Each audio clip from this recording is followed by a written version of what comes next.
At 8:40 a.m. on July 7, 1967, a 17-year-old girl named Nancy McEwen was driving along a highway in Brooklyn, New York. She was on her way to her job as a secretary at her dad's office in Brooklyn, and she was coming from her home in Long Island, New York. Now, the commute to her office took about an hour, but Nancy didn't mind because her dad had just got her this beautiful brand new yellow Camaro, and she loved driving it. And the highway she was on had this amazing view of the beach and ocean down below. And so that day, Nancy rolled down her window so she could feel the ocean breeze as she drove, and then she took in a deep breath and she smiled. At the same time Nancy was doing this, a police lieutenant was driving in his car a couple cars back from Nancy, and as he was just driving along, he suddenly sees this yellow Camaro that to this point had been driving completely normally, suddenly veer off the road, miraculously missed the oncoming cars, and then smashed into a tree on the side of the road.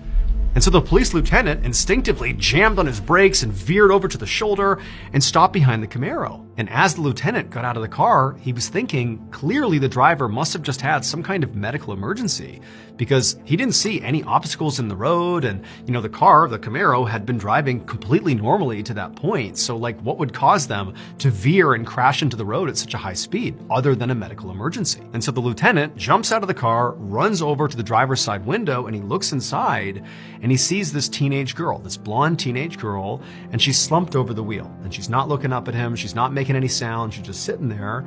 And so he opens up the door and he asks her, are you okay? And she didn't say anything, but she did moan. And so she was breathing, she was alive, and there weren't any obvious physical injuries. Clearly she's just crashed into this tree at high speed, so she's definitely shaken up. But there weren't any obvious grievous injuries that have occurred here, at least none that he could see. And so he asked her again, hey, are you okay? What's going on here?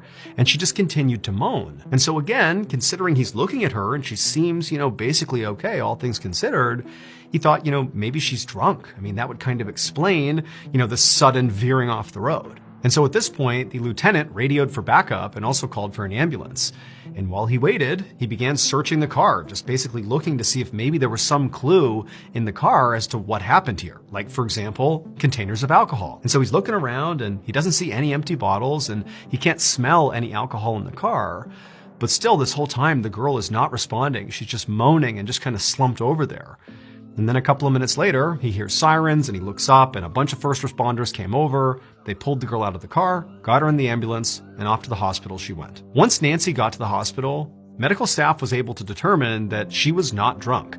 But she did clearly appear to be having some kind of medical emergency.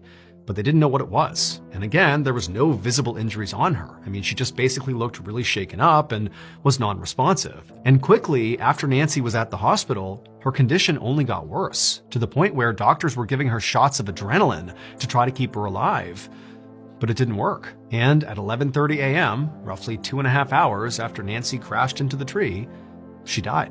And it was only then, after Nancy was dead, that the medical staff made a discovery, something they had totally missed when Nancy had first came in. And that was, on the back of her head, hidden amongst her hair, was a small circular hole.